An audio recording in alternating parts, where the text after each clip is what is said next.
Hola, bienvenidos a Desenmascarando las Finanzas, un espacio de contrapunto en donde se explica con peras y manzanas temas relacionados con lo financiero y lo económico. Y en esta ocasión voy a platicar acerca del apretamiento y relajamiento cuantitativo o, por sus siglas en inglés, el QT y el QE.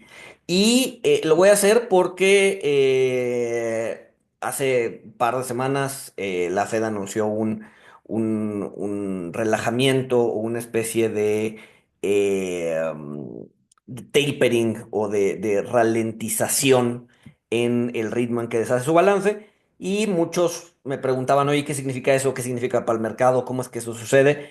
Entonces, bueno, me propusieron hacer un video del tema y por eso estamos hablando de esto, ¿no?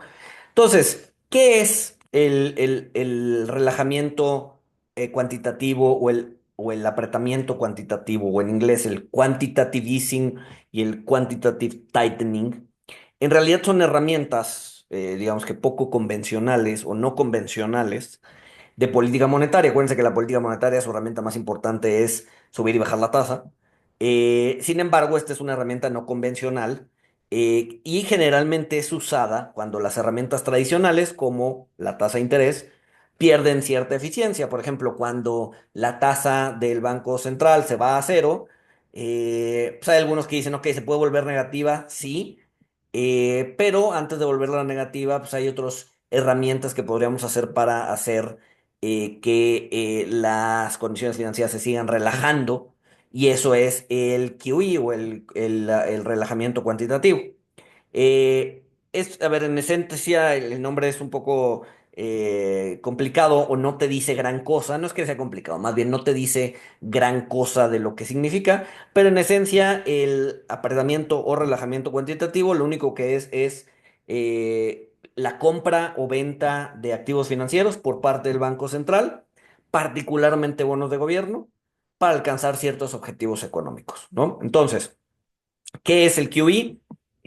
Bueno, ahorita voy a explicar qué es el QE y qué es el QT, pero en esencia es la Fed o cualquier otro banco central metiéndole dinero o sacando dinero de la economía a través de compra o venta de bonos a mercado, al mercado, ¿no? Aumenta su balance si compra bonos, disminuye su balance si vende bonos, ¿no? Como ya saben, en todo este tipo de videos, me gusta antes de entrar a la carnita, contar un poco de historia, ¿no? Para poner en contexto de cuándo empezó, de cómo empezó, de por qué empezó el QE. Y si bien el QE se volvió famoso o se tomó relevancia, notoriedad a raíz de la crisis del 2008, esta no fue la primera vez que se utilizó. Digamos que una versión un poco más velada de QE, no un QE tan directo como el que vimos en 2008, lo utilizó Estados Unidos, lo utilizó la Fed después de la Segunda Guerra Mundial, cuando intentó realizar un cierto control de curva. ¿Qué es eso? Un control de curva es cuando, a ver, un paso atrás. Los bancos centrales solamente pueden controlar o tienen el control total sobre la tasa de corto plazo, sobre la tasa de un día. No la tasa de la Fed, la tasa de un día. La tasa de Banxico es la tasa de un día. Ya cuando empiezas a incrementar plazo, 2 días, 5 días, 10 días, 20 días, 30, un año, 10 años, 20 años, 30 años, técnicamente ellos no tienen control sobre eso, es el mercado el que tiene el control. Entonces, una forma de controlar la parte larga de la curva es haciendo control de curva, ¿no? Es decir, empezar a comprar y vender bonos en el mercado abierto para que particularmente un nodo, generalmente el control de curva se da sobre un nodo, el nodo de 10 años o el de 20 o el de 30, vamos a hablar del de 10, para que el nodo de 10 años se mantenga en un rango, ¿no? Es decir, por ejemplo, Japón lo hizo hace poquito, o lo hizo durante un tiempo hace poco y decía, oye, ¿sabes qué? Yo no quiero que mi tasa de 10 años se me suba más de 0,5%. Entonces, cuando la tasa de 10 años se subía o estaba cerca del 0,5%, el Banco Central salía a comprar bonos, ¿no? Para bajar esa tasa otra vez a niveles que no estuvieran cerca de ese 0,5, ¿no? Pero si te fijas, es el Banco Central comprando y vendiendo bonos para modificar las tasas de mercado, ¿no? Entonces es una especie de kiwi, no es un kiwi como tal, pero sí es una especie de QE velado en donde, de QE, QT velado en donde le metes mano este, pues sí, al mercado abierto para modificar las tasas, ¿no?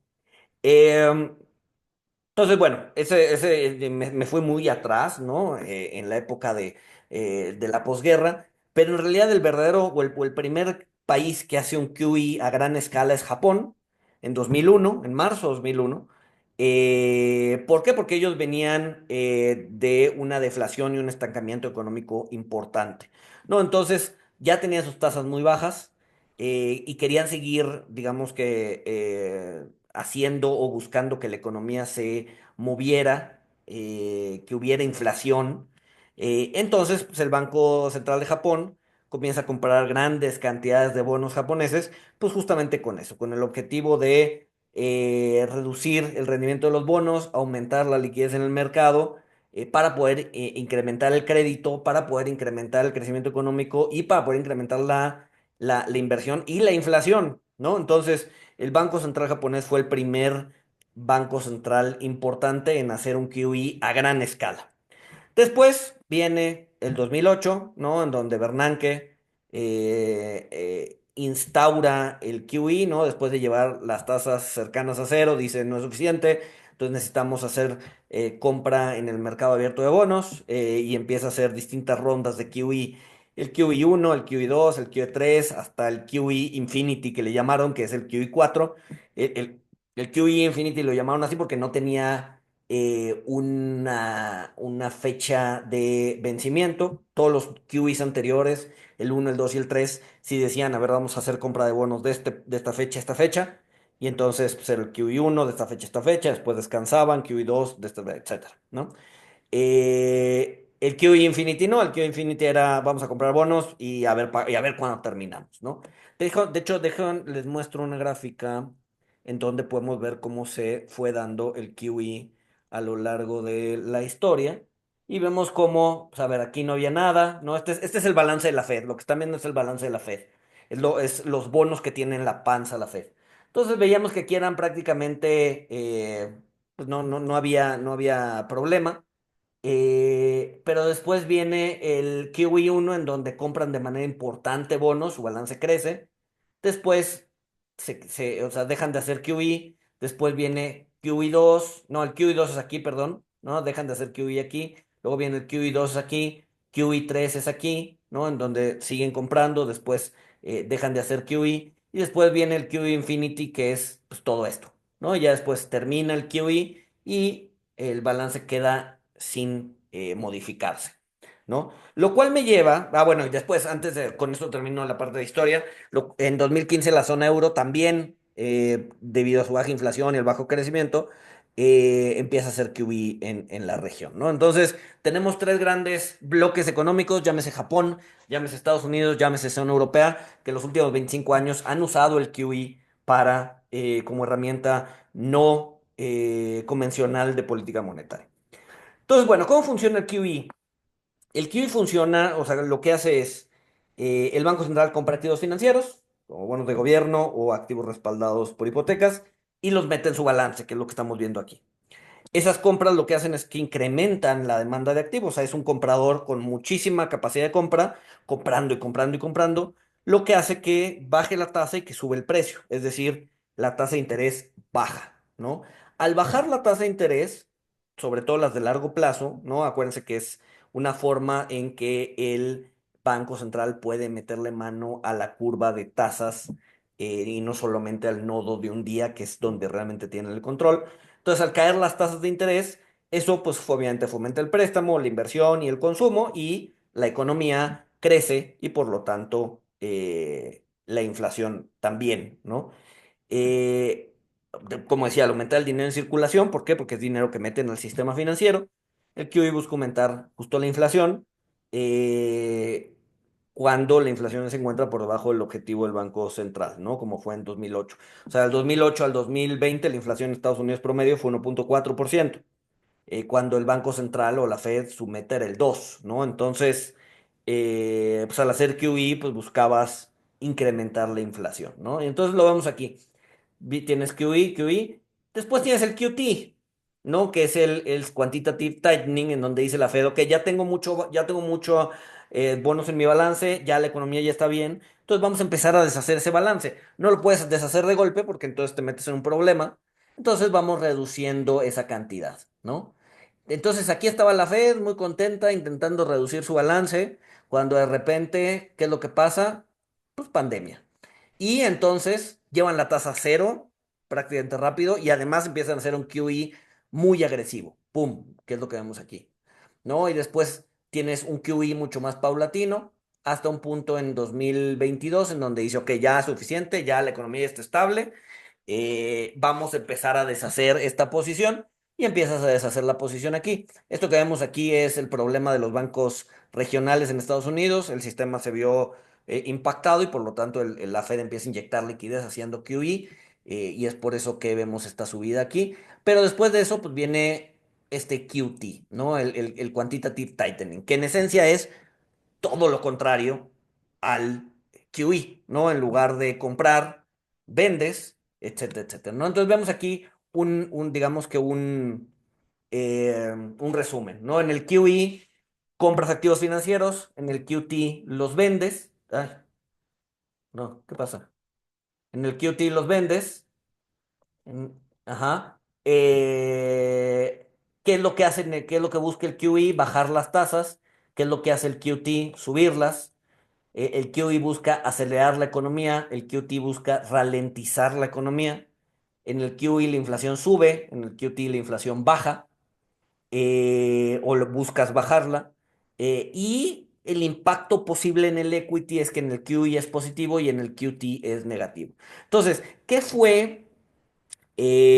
Bueno, a ver, mientras grabo este video, la Fed lleva, como vemos aquí, aplicando ya pues, prácticamente 3 años QT. Digo, salvo aquí en los bancos regionales, pues, sí tuvo que hacer un QE de emergencia, pero pues si eliminamos ese periodo que fue muy pequeño o que no duró mucho, pues, llevamos 3 años haciendo quantitative tightening, ¿no?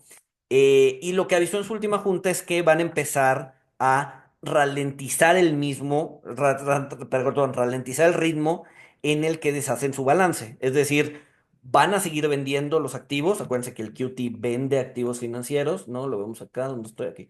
El QT vende de activos financieros, pero lo van a hacer de una manera más lenta. Si ahorita estaban vendiendo $100 al mes, estoy inventando la cifra, $100 al mes, ahora van a estar vendiendo 50, ¿no?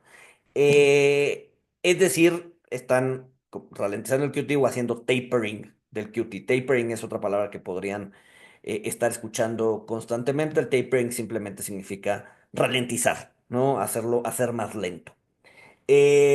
Entonces, ¿qué significa esto para el mercado? ¿Qué significa que la Fed en su última reunión de mediados de marzo dijera, vamos a hacer un tapering del QT, vamos a ralentizar el QT? Eso significa que, regreso aquí a la tablita, eso significa que siguen haciendo QT, ¿no? Que siguen haciendo apretamiento cuantitativo, pero que lo están haciendo más lento. Es decir, que van a vender menos, que las tasas podrían subir menos, es decir, hay menos presión de que las tasas suban. La economía sí se va a ralentizar, pero se va a ralentizar menos, ¿no? La inflación no va a bajar tanto y el impacto en equity podría ser menos negativo. Entonces, esto en su momento el mercado lo leyó como, oye, pues es positivo porque ya va a haber menos presión para que las tasas suban, podrían haber unas tasas más bajas y por lo tanto un equity, o por lo tanto eso sería positivo para el equity, ¿no? Entonces, esa es la lectura que debería darse cuando hablamos de QE y QT. Y en el contexto actual, eso es lo que de lo que se deberían estar fijando, ¿no? Entonces, en esencia es eso, el QE y el QT, el QE es el opuesto del QT. En uno compras, en otro vendes, y tienen impactos distintos dependiendo del ciclo económico en el que estás, ¿no? Entonces, bueno, eso es una breve explicación del QE y el QT, en donde estamos parados hoy. Le metí ahí un poco de coyuntura y qué significa para los activos financieros que la Fed esté haciendo o haya anunciado un tapering o una ralentización del QT, que lleva 3 años haciéndola, ¿no? Pues nada, si les gustó, compartan, comenten, suscríbanse, denle like. Nos escuchamos el siguiente jueves. Bye.